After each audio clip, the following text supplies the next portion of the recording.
মিলিটারাইজেশন of politics and politicization of military দুটাই কাম্য নয়। যেমন গত ফ্যাসিবাদ সরকার যেভাবে সেনাবাহিনীকে পলিটিসাইজ করেছে, সব ছাত্রলীগ, আপনার আওয়ামী পরিবার, গোপালগঞ্জ বাড়ি, এই ধরনের ছেলে যোগ্য অযোগ্য বিবেচনা না করে তারা প্রমোশন দিয়ে যাদের বিভিন্ন জায়গায়, আমি বলছি না যারা প্রমোশন পাচ্ছে সবাই ক্যাটাগরি, বাট ওগুলোকে প্রাধান্য দিয়েছে। তারা সরাসরি বলেছে পলাতক প্রাক্তন প্রধানমন্ত্রী যে প্রমোশন কনফারেন্সে মুক্তিযুদ্ধের সপক্ষে ছাড়া কেউ প্রমোশন পাবে না। যাই হোক, তো সেনাবাহিনী তো নাই, এমনকি ডিজিএফআই এরও আভ্যন্তরীণ রাজনীতিতে নাক গলানোর কোনো অধিকার নাই। স্যার, আপনি বলছিলেন যে আসলে ওটা আয়নাঘর পরিদর্শনের কোনো বিষয় নেই, কিন্তু সেটা প্রধান উপদেষ্টা পরিদর্শন না করলেও গণমাধ্যমের সামনে জিনিসটা আসতে পারতো কিনা, যে আলামত হিসেবে, এবং ঠিক যেমন ছিল যেইভাবে টর্চার করা হতো সেই বিষয়ে গণমাধ্যমের সামনে বা বিশ্ব গণমাধ্যমের উঠে আসলে ফ্যাসিবাদের যে ভয়ানক রূপটা প্রকাশিত হতো বলে অনেকে মনে করেন। এবং একটা শ্রেণী যারা হয়তো বা আওয়ামী লীগের সমর্থক, শেখ হাসিনার ভক্ত, তাদের অনেকে বলছে যে আয়নাঘর গুজব, আয়নাঘর বলতে কিছু নেই, এবং যেই যারা আয়নাঘরে বন্দী ছিল তারা অভিনয় করছে। প্রাক্তন প্রধানমন্ত্রী পলাতক যিনি, উনি নিজেই বলেছেন আয়নাঘর বলে কিছু নাই, এটা তাদের সৃষ্টি। এই কথা আমি নিজে শুনেছি, উনি কোনো একটা কথায় বলেছেন, কিসের আয়নাঘর, আয়নাঘর বলে কোনো কিছু নেই, তাদের সৃষ্টি। এটা তো তারা বলে। হ্যাঁ, এটা আপনি যেটা বলেছেন, এই ওনার পরিদর্শনের ফলে যে ভিডিও চিত্র সমস্ত বিশ্বব্যাপী প্রচারিত হয়েছে, এটাতে এখন আর এটা অস্বীকার করার কোনো সুযোগ নেই। এটা উনি না গেলে হয়তো এইভাবে এটা প্রচারিত হতো না। আমি মনে করি একটা বিশাল বড় কাজ হয়েছে, পৃথিবীর ইতিহাসে এই ধরনের নজির তো নেই। এটা একটা বিশাল বড় কাজ হয়েছে, তাদের স্বরূপ বিশ্ববাসী দেখেছে, জেনেছে। এবং সেখানে একটা অবিস্ফোরিত বোমাও পাওয়া গেছে, যেটা পরবর্তীতে এটা ইয়েতে পাওয়া যায়নি। আপনার আমাকে তো ঢাকা হচ্ছে ডিজিএফআই কমপ্লেক্সে কচুক্ষেত্রে, সেখানে কিন্তু সারা দেশে বহু, ঢাকা শহরে আছে, সারা দেশেই আছে। প্রধান উপদেষ্টা যেখানে পরিদর্শন করেছেন সেখানকার কথা, উনি তো 3 জায়গায় গেছে। উনি র্যাবে গিয়েছেন, আর ওই আপনার মিরপুর না মোহাম্মদপুর র্যাবে গিয়েছেন, উনি ডিএফআই গিয়েছেন, বোধহয় র্যাব 1 বা র্যাব হেডকোয়ার্টার, আর ডিজিএফআই। তো আমি ডিজিএফআই ছিলাম, ওখানে পাওয়া যায়নি। ওখানে এটা ছিল, ওটা কোথায় পাওয়া গেছে আমি ঠিক বলতে পারবো না। ওটা কী ধরনের বোমা, এটা বোমা বিশেষজ্ঞ বলতে পারবে। তো বোমা ওখানে রাখার কারণ দেখি না আমি ওখানে বোমা, তারা যদি কিছু করতে চায় তারা ওখান থেকে নিয়ে গিয়ে, আমি ওখানে যারা ডিউটি করে তাদের কাছে শুনেছি যে তারা ওখানে রেখে তারা তদন্ত করে জিজ্ঞাসাবাদ করে বের করার চেষ্টা করে সত্য মিথ্যা, এবং তারা তারপরে মামলা দিয়ে হয় র্যাবের কাছে অথবা এসবির কাছে দিয়ে মামলা দিয়ে দেয়, এবং যদি প্রমাণ করতে না পারে হয়তো কাউকে মুক্তি দেয়। কাউকে শুনেছি, সত্য মিথ্যা জানি না। যারা নিশ্চিত যে হ্যাঁ সে অপরাধী কিন্তু প্রমাণ করতে পারছে না, তারা হয়তো র্যাবকে বা এসবিকে দিয়ে দেয় তাকে ক্রস ফায়ার দেওয়ার জন্য। এটা শুনেছি, এটা আমি এগুলো সত্য মিথ্যা জানি না বলতে পারবো। কিন্তু ওখানে বোমা রাখার কোনো যৌক্তিক কারণ দেখি না। তারা কিছু করতে হলে ওখানে বোমা রাখবে কেন? তাদের হাতে ক্ষমতা আছে, তারা রাতের অন্ধকারে নিয়ে বাইরে গিয়ে খাল বিলে ফেলে রাখবে গুলি করে। এই বোমা ওখানে রাখার কোনো কারণ নেই। আর এতদিন পরে, 6 মাস পরে, আপনার 6 মাস পরে, ফ্যাসিবাদের পতনের 6 মাস পরেও ওটা বোমা ওখানে থাকবে কেন? এটা আমি জানি না কোথায় পাওয়া গেছে, কী ধরনের বোমা। আমরা তো এগুলো যারা এক্সপার্ট তারাই বলতে পারবে। আসলে আমি দেখলে হয়তো আমি কিছুটা বলতে পারতাম, আমি দেখিনি। আমি বৈষম্য বিরোধী আন্দোলনের অন্যতম শীর্ষ সমন্বয়ক হাসনাত আবদুল্লাহ সহ হাসনাত আবদুল্লাহ একটা পোস্টে দাবি করেছেন যে তাকে কচুক্ষেত ক্যান্টনমেন্টে ডেকে, কচুক্ষেত হলো ডিজিএফআই ক্যান্টনমেন্ট ডেকেছে। এটা সেনা প্রধান যদি কথা বলে থাকে, উনি ডিজিএফআই কমপ্লেক্সে কথা বলার কথা না, উনি হয়তো অফিসে ক্যান্টনমেন্টের কথাই ইঙ্গিত করেছে যে সেখানে তাকে ডাকা হয়েছে এবং আওয়ামী পুনর্বাসনের ব্যাপারে তাকে প্রস্তাব দেওয়া হয়েছে যে নির্বাচনে আওয়ামী লীগ অংশ নেবে, ইনক্লুসিভ ইলেকশনের বিষয়ে, রাইট ইনক্লুসিভ নীতির ব্যাপারে বলেছেন। তো এই সেখানে ইঙ্গিত করেছে হাসনাত আবদুল্লাহ যে সেনা প্রধান এই অফারটি তাকে দিয়েছে।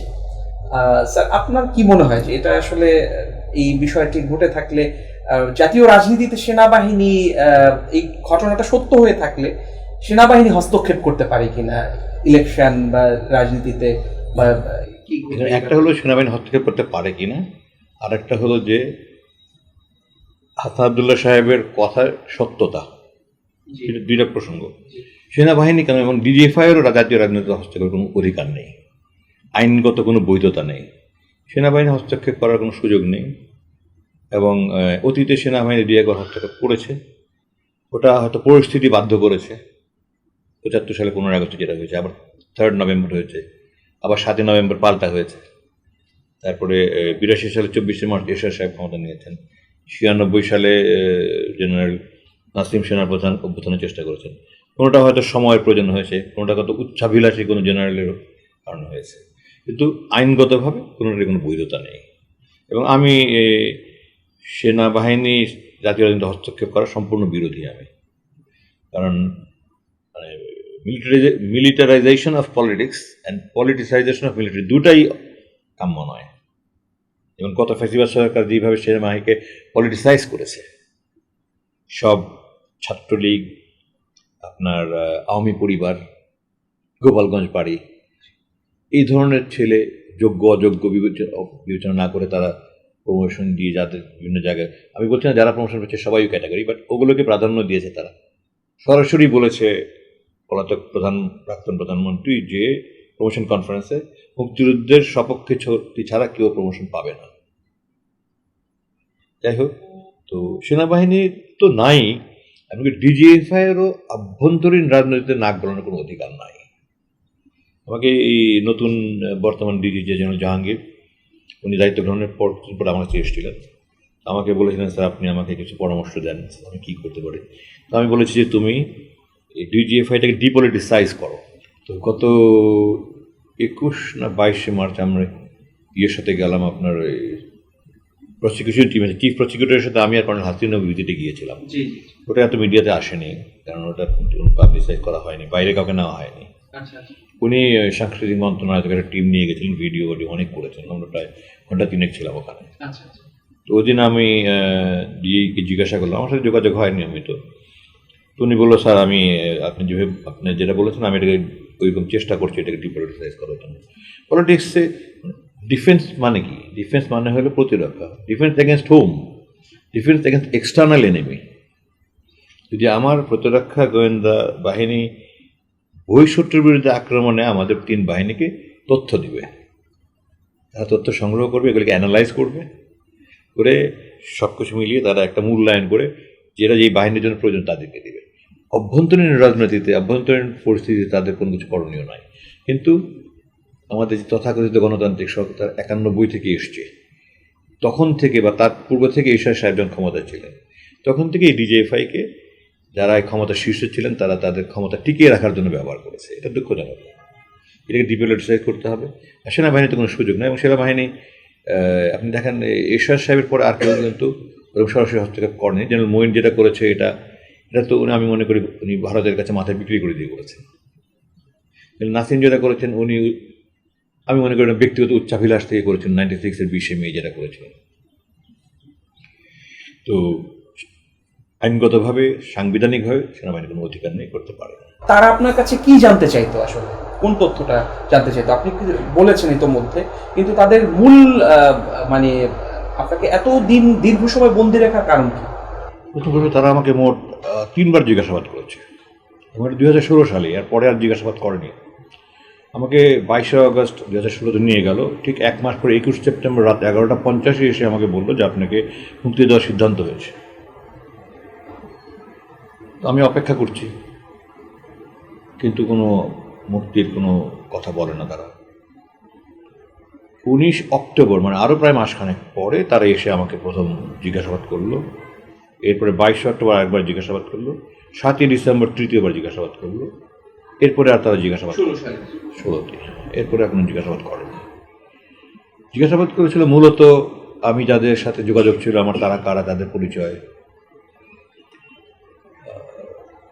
তারা সামরিক বাহিনীর অফিসার যারা ছিলেন তাদের অধিকাংশই বিগত সরকারের সময় তারা জুলুমের শিকার হয়েছে, বঞ্চিত হয়েছে। স্বাভাবিকভাবে তারাই আমার সাথে বেশি যোগাযোগ রাখতো। আমাকে বলতো যে তারা তো আপনি তো অধিকাংশই সরকার বিরোধী লোকের সাথে যোগাযোগ। আমি বললাম সরকার বিরোধী নয়, আমরা সেনাবাহিনীতে যখন চাকরি করেছি কে কোন দলের অন্তর থেকে সমর্থন করে আমরা কোনো রাজনীতি নিয়ে আলোচনা করিনি। অন্তর থেকে কে কাকে পছন্দ করে অপছন্দ করে এটা নিয়েও আমরা কোনোদিন আলোচনা করিনি। আমরা সবার সাথে চাকরির সুবাদে যার সাথে পরিচয় হয়েছে তার সাথে ভাইয়ের মতো সম্পর্ক হয়েছে। আমরা সেনাবাহিনীতে বলি আমরা ব্রাদার অফিসার্স, সেই হিসাবে আমার সবার সাথে ভালো সম্পর্ক। আর আমি ব্যক্তিগতভাবে সবার সাথে ভালো সম্পর্ক সবসময় রেখে এসেছি, এখনও রাখার চেষ্টা করি। এর বাইরে আর কোনো কিছু নেই। তো এগুলো নিয়েই বারবার তারা মূলত জিজ্ঞাসাবাদ করেছে আমাকে। যে বললাম জামাতের সাথে আমার কী সম্পৃক্ততা, এগুলো নিয়ে জানতে, আমি জামাতের আমির হচ্ছে কিনা, আমি কেন ভারতের বিরুদ্ধে ফেসবুকে তাদের লেখালেখি করি, এগুলো নিয়ে জিজ্ঞাসাবাদ করেছে। আর এর বাইরে আর কোনো কিছু জানতে চায়নি তারা আমার কাছে। যেমন মেসেজ আদান প্রদান এগুলি নিয়ে বেশ আলোচনা করেছে। অনেকে আছে আজকাল যেমন মনে করেন, আমি একসময় আমার একটা ফেসবুক আইডি ছিল জেমস বন্ড নামে, তো ওরকম অনেকে মাইকেল নাম দেয়, কেউ একজন আছে আমার পরিচিত হয়েছে সে কৃষ্ণ নাম দিয়েছে, এক একজন এক এক নাম। তো ওইগুলো কেন নাম, ওগুলো কারা, এই নাম কেন, এই সমস্ত নিয়ে অনেক প্রশ্ন করছে।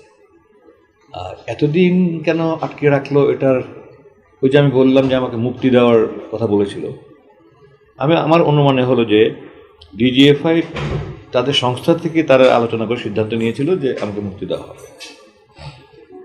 কিন্তু তারপরে মনে হয় এটা যিনি আসছিলেন আমাকে এই কথাটা বলার জন্য 19 অক্টোবর রাত 11:50 আমি ওনাকে জিজ্ঞাসা করেছিলাম যে আমি কি এখন মুক্তির জন্য ঘন্টা গুনবো না দিন গুনবো। তিনি আমাকে বলেছেন যে আপনি সেনাবাহিনীর একজন জেনারেল ছিলেন। আমার অনেক প্রশংসা করে বললো যে আপনাকে তো এটা বলার অপেক্ষা রাখে না যে আপনার সিদ্ধান্ত সর্বোচ্চ পর্যায় থেকে আসবে, আমার পর্যায়ে এটা বলার কোনো ক্ষমতা নেই। তো আমার মূল্যায়নে সে হয়তো ডিজিএফআই তৎকালীন প্রধানমন্ত্রীর যখন অনুমতি চেয়েছে, তো উনি বলেছেন প্রভুদের কাছ থেকে ক্লিয়ারেন্স নাও, হয়তো ভারতের দূতাবাসের কাছে বা এখানে রয়ের যারা আছে তাদের শীর্ষ পর্যায়ে আছে তাদের কাছে, তারা বলেছে না আটকে। এই জন্য আমার জিজ্ঞাসাবাদগুলোতে তারা আমাকে বলেছে যে আপনার ব্যাপারে আমরা কিছু তদন্ত করছি। শেষ যেটা 7 ডিসেম্বর সেদিন আমাকে বলে গেল যে আপনার ব্যাপারে আমরা কিছু তদন্ত করছি, তদন্ত চলাকালীন আপনাকে এখানে বন্দী থাকতে হবে। তো আমি বললাম তদন্ত কিসের? তদন্ত তো হয় একটা ঘটনা ঘটে তা তদন্ত, যেমন বিডিআর হত্যাকাণ্ডে তদন্ত হচ্ছে, এই গুম খুনে তদন্ত হচ্ছে, গুম কমিশন করছে। তো একটা ঘটনা ঘটার পরে এটা সত্যতা যাচাইয়ের জন্য এবং কারা কারা দোষী, কে কী মাত্রায় দোষী করেছে, তাদের কী ধরনের শাস্তি দেওয়া দরকার, এগুলি সুপারিশ করার জন্য। আপনি কী ঘটনা তদন্ত করছেন? তো তারা বলল যে আপনি লুকিয়ে লুকিয়ে কিছু করেছিলেন কিনা এটা আমরা তদন্ত করছি। তো আমি বললাম আপনাদের এই তদন্ত তো কেমন পর্যন্ত শেষ হবে না। তো সুনির্দিষ্ট কোনো কারণ আমাকে তারা দেখায়নি। প্রথম 2-2.5 বছর একজন অফিসার 3-4 মাস পর পর আসতো, আপনার কোনো অসুবিধা আছে কিনা জিজ্ঞাসা করে। প্রতিবারই বলতাম যে আমি কোনো অপরাধ করে থাকলে আপনারা আমাকে সংশ্লিষ্ট ধারায় মামলা দিয়ে কোর্টের কাছে সোপর্দ করেন, আইনের হাতে সোপর্দ করেন। আপনারা আমাকে উঠিয়ে নিয়ে এসেছেন বিনা অপরাধে, বিনা মামলায়, বিনা ওয়ারেন্টে, এখানে বন্দি রেখেছেন আপনার সম্পূর্ণ অবৈধভাবে, আপনার যদি কোনো অধিকার নেই। তো কোনোবারই কেউ কোনো সন্তোষজনক জবাব দেয়নি। আমি অনেকবার সাক্ষাৎকার চেয়ে অফিসারদের সাথে দেখা করতে চেয়েছি, কথা বলতে চেয়েছি। এই ডিসেম্বরের পর থেকে কখনোই কেউ আসেনি। আমি লিখিত দিয়েছি। এটা কোন বছরের ডিসেম্বর স্যার? ওই যে 16 ডিসেম্বর লাস্ট জিজ্ঞাসাবাদের পর থেকে বলছি। আমি বহুবার, অসংখ্যবার আমি চেয়েছি আপনাদের কর্মকর্তার সাথে দেখা করবো, কথা বলবো, কেউ আসেনি। আমি লিখিত দিয়েছি অন্তত 5 বার নানান রকমভাবে যে আমি কোনো অপরাধ করে থাকি, তদন্ত যদি আপনারা তদন্ত করছেন আমাকে জানাতে হবে কী অপরাধে তদন্ত করছেন, আমাকে আত্মসমর্থনের সুযোগ দিতে হবে, আমাকে আইনি সহায়তা দিতে হবে, এগুলো আমার বৈধ অধিকার। জবাব দেয়নি। আমি বলছি আপনার তদন্ত করলে আমাকে গৃহবন্দী করে রেখে তদন্ত করেন, তার কোনো জবাব নেই। আমি বলেছি আমার মা বেঁচে আছেন কি নেই, সুস্থ আছেন না, আমার স্ত্রী সন্তানরা কেমন আছে, এগুলো খবর দেন। আমি বেঁচে আছি, জীবিত আছি, সুস্থ আছি, এই খবরটা বাড়িতে পৌঁছান, এটারও কোনো জবাব নেই, কোনোটার কোনো জবাব নেই। তো 5টা সময় লিখিত দিয়েছিলাম। লাস্ট 19 ফেব্রুয়ারি আমার যদি ভুল না হয় শেষ দিয়েছিলাম, এরপরে আর দিইনি। যারা জবাব জানে যত কষ্ট করে লিখিত দিলাম মুখে। এরপরে এই মুক্তির আগ পর্যন্ত, অগস্টের আগ পর্যন্ত আমি অসংখ্যবার, কোন কোন মাসে কবে কবে বলি সেটা মনে নেই, অসংখ্যবার আমি অফিসে সাক্ষাৎকার দিয়েছি, আসলে